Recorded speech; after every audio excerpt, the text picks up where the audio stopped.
Class 12th class political science. पाठ का नाम जन आंदोलनों का उदय।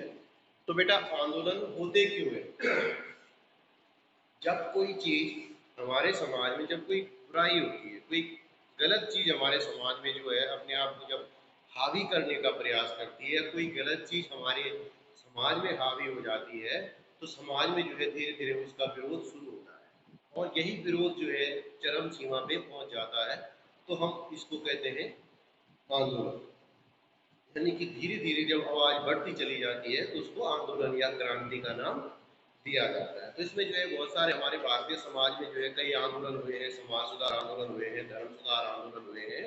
तो इसी क्रम में जो है कुछ और आंदोलनों की बात की जाती है, जैसे सामाजिक आंदोलनों के अंतर्गत जैसे दलित पैंथर्स, मैंने आपको बताया था, हरित क्रांति हुई है, फसलों के क्षेत्र में हुई आंदोलन। आंदोलन में उसको चेंज परिवर्तन ही कह सकते हैं, चलो।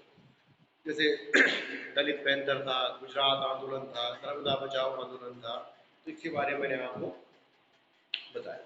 तो उसके बाद अब हम बात करते हैं, इनमें से पहला आंदोलन है चिपको आंदोलन। चिपको आंदोलन की शुरुआत 1970 के दशक उत्तर प्रदेश यानी वर्तमान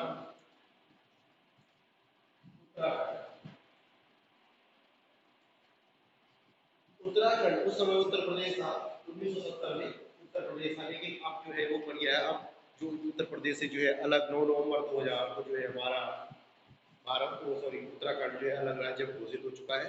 तो अब जो है उत्तराखंड के जो है पहाड़ी भागों से ये आंदोलन की शुरुआत हुई। तो ये आंदोलन क्या था बेटा? अब देखो, गांव में जो लोग होते हैं वो खेती बाड़ी करते हैं। अब खेती बाड़ी के लिए जो है औजार बनाने पड़ते हैं, तो औजार के लिए जो है जंगली लकड़ी का प्रयोग होता है। जो खेती बाड़ी के औजार बनाए जाते हैं उनमें लोहा और लकड़ी, इन दो चीजों को के कॉम्बिनेशन से जो है पूरे हल चलाने के जो उपकरण है, जो खेती करने के उपकरण है, वो बनाए जाते हैं। छोटी सी बात है, अगर हमें कुदाल चाहिए होगी तो कुदाल लोहे की होगी, लेकिन उसको जो पिंडा होगा, जो उसको पकड़ने की टंटन होगी, वो लकड़ी की होगी। तो इस तरह से जो लकड़ियां प्राप्त होती थी वो होती थी जंगल से। अब जंगल में क्या हुआ कि जब ग्रामीणों को जो है क्या है कि ग्रामीण लोगों को तो क्या करिए, हमारे जो फॉरेस्ट विभाग था या सरकार थी कि भाई पेड़ नहीं काटे जाए। अब ग्रामीणों ने तो मांग रखी कि भाई ऐसा है कि हम लोग तो बेचने के लिए, कोई व्यवसाय के लिए तो हम इसका प्रयोग कर नहीं रहे कि अंधाधुंध कटाई होगी। भाई मुझे हल बनाना है, हल चलाने की लकड़ी का हल बनाया जाता है पहाड़ी क्षेत्रों में, लकड़ी का हल बनाना है, तो लकड़ी कहाँ से लाऊंगा मैं? जंगल से लाऊंगा, क्योंकि मुझे जरूरत है इस चीज की। मैं कोई व्यवसायीकरण नहीं कर रहा हूँ, मैं इसको बेच नहीं रहा हूँ या ट्रक में लाद करके कहीं और नहीं ले जा रहा हूँ, सिर्फ मुझे उतना ही चाहिए जितना मेरे खेती के लिए औजार बनाया जाए। लेकिन ग्रामीणों की मांग को माना ही नहीं गया, ग्रामीणों को जो है नहीं दी गई छूट। तो अब क्या हुआ उस समय कि सरकार ने एक कंपनी को जो है ठेका दे दिया लकड़ी काटने का। अब लकड़ी काटने का ठेका कंपनी को दिया, तो उन्होंने बोला यार कि हमें तो एक जरूरत ही नहीं है, मतलब जो जरूरत का जो हमारा खेती के उपकरण बनाने के लिए हमें तो मना किया जा रहा है। फिर हुआ क्या कि लोगों ने जो है अंधाधुंध कटाई। जब क्या होता है कि गांव के समीप जो पेड़ थे, अब ठेकेदार, अब शुरुआत बेटा शुरू से ही होती कि ऐसा तो नहीं कि पेड़ को ऊपर से नीचे की तरफ कोई नहीं लाता, नीचे से ऊपर की तरफ धीरे धीरे होता है सफाई। आप देख ही रहे हैं, जहाँ पे बस्ती का निर्माण होता है तो धीरे धीरे जो है जंगल दूर दूर खिसकते रहते हैं। अब जो क्या हुआ कि गांव के लोग क्या है, सब चारा पत्ती अपने सब चीज के लिए जो है किस पे निर्भर है? जंगल पे निर्भर है। अब जब गांव के कुछ दिन जो है, अब गांव के ठेकेदार ने क्या किया कि गांव के आसपास के पेड़ कटवाने शुरू कर दिए, तो लोगों ने विरोध करना शुरू किया। विरोध करना शुरू किया, तो उस समय अब घर में जब पुरुष रहे होंगे तो सारे पुरुष आगे आए, उन्होंने विरोध किया ठेकेदार के आदमियों का। तो उस समय तो उन्होंने कुछ नहीं किया, लेकिन एक दिन क्या हुआ कि ज्यादातर पुरुष जो भी थे गांव के, सभी जो है बाहर गए हुए थे कहीं या कहीं, कुछ माहौल था गांव में, कोई फंक्शन था कि सारे पुरुषों को जाना था। तो ठेकेदार के आदमियों ने क्या किया कि अपना आदमी भेजने शुरू कर दिए और वहां पे पेड़ों की कटाई शुरू हो गई। तो जब महिलाओं को ये बात थोड़ी थोड़ी करके पता चली तो सारी महिलाएं इकट्ठी हो गई और वो क्या हुआ, उन्होंने ठेकेदार के आदमियों का विरोध किया। फलस्वरूप क्या हुआ, वो पेड़ों से चिपक गई, जिन पेड़ों को काटा जा रहा था उनसे उन्होंने आलिंगन कर लिया उनका। तो इसीलिए जो है इनको चिपको आंदोलन के नाम से इसको जाना जाता है। ठीक है। तो कह रहे अब चिपको आंदोलन में जो है इसलिए कह रहे थे कि क्योंकि जब हम लोग जो है अपनी कृषि में प्रयोग करने वाले औजारों को करने के लिए कुछ पेड़ की अनुमति उन्होंने काटने की तो प्रशासन द्वारा नहीं दी गई, विभाग ने जो है स्वीकृति नहीं दी। अब उसी दौरान, बाद में पहले ही बता चुका हूँ, उसी अवधि में जो है एक खेल का सामान बनाने वाली कंपनी को ठेका दे दिया गया जंगल काटने का। तो गांव वालों ने बोला कि भाई हमारे संसाधन हैं, हमारे संसाधनों पे जो है कम से कम हमारा नियंत्रण तो होना ही चाहिए।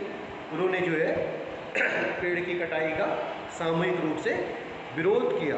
उन्होंने यही कहा कि स्थानीय लोगों का नियंत्रण होना चाहिए, जो भी हमारे आसपास के प्राकृतिक स्रोत हैं, झरने हैं, कुछ भी है, उसमें क्या है कि हमारा नियंत्रण होना चाहिए, क्योंकि गांव के लोग जो है उसके सबसे पहले उन्हीं का जो है रोजी रोटी का है उसका। फिर दूसरा क्या था बेटा कि जो ठेकेदार के आदमी थे, अब उन्होंने पेड़ काटने तक तो जो रहा, अब उन्होंने जो है अब कई तरह के हथकंडे लोग अपनाने लगे पुरुषों को अपने फेवर में करने के लिए। गांव में जो है शराब की तस्करी आम बात हो गई, शराब की तस्करी होने लग गई तो इसका प्रभाव महिलाओं पे पड़ा।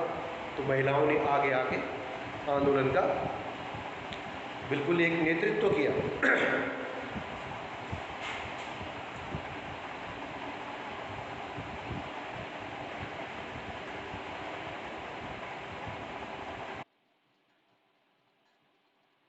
तो चिपको आंदोलन को जो है महिलाओं की भूमिका इसमें अग्रणी रही। अब अग्रणी रही मैं आपको कारण पहले बता चुका हूँ, क्योंकि ठेकेदार के आदमी आए वो जंगल काटने शुरू कर दिए, उन्होंने वहाँ पे जो है अवैध शराब का काम भी करना शुरू कर दिया, जिससे जो है गाँव के पुरुष भी जो है उसमें उनको भी दिक्कतें आने लगी। तो इसलिए जो है चिपको आंदोलन में जो है ये एक पर्यावरणीय आंदोलन था। इसमें जो है महिलाओं ने बिल्कुल सक्रिय भूमिका निभाई। इससे जो है जब ये आंदोलन अपनी चरम सीमा में पहुंच गया, अन्य क्षेत्रों में भी धीरे धीरे फैलने लग गया, तो सरकार ने जो है उस क्षेत्र में इस क्षेत्र में जो है वनों की कटाई में जो है 15 साल के लिए रोक लगा दी। ठीक है। फिर इससे का परिणाम क्या हुआ कि यहाँ जो पूरी इतनी में पेड़ फूल काटे गए वो सारी हरियाली फिर दोबारा से आनी शुरू हो गई।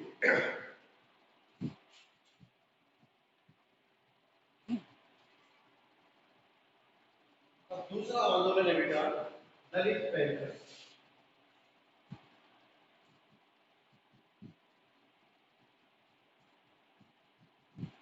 दलित पैंथर्स ये जो है इस आंदोलन की शुरुआत महाराष्ट्र में जो दलित लोग वर्ग लड़के थे उन्होंने की।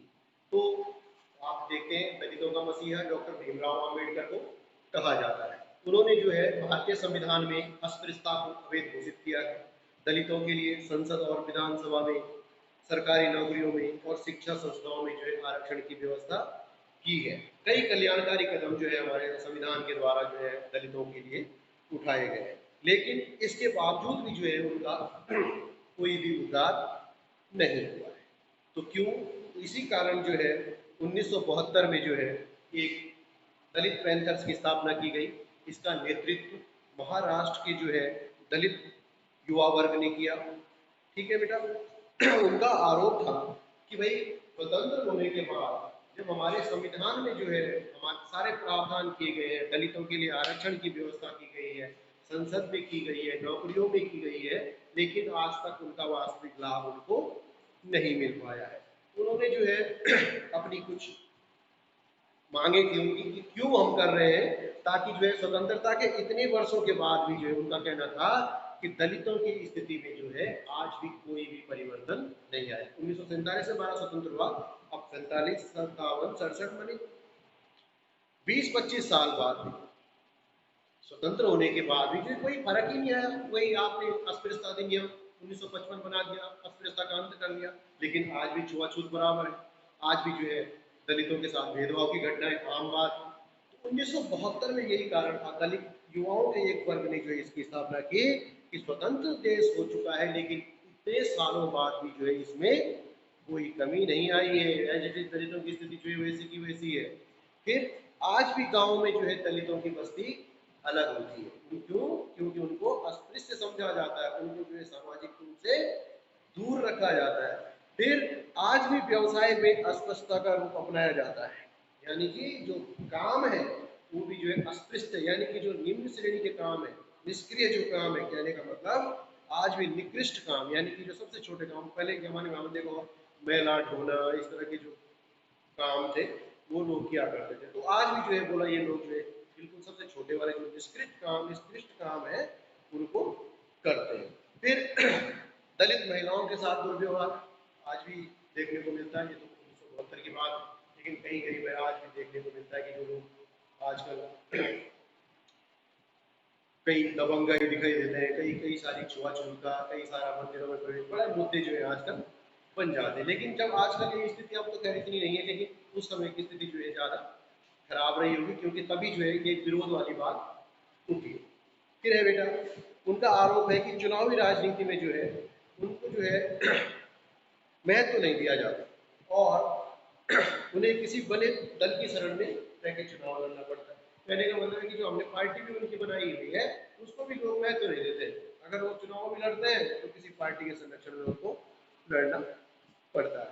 तो इसके लिए जो है स्वतंत्रता के बाद जो है सरकार ने बोला इनको खाली वोट बैंक के लिए यूज किया है, इसलिए जो है उन्होंने ये आंदोलन किया दलित वेलफेयर उनकी स्थिति को सही करने की।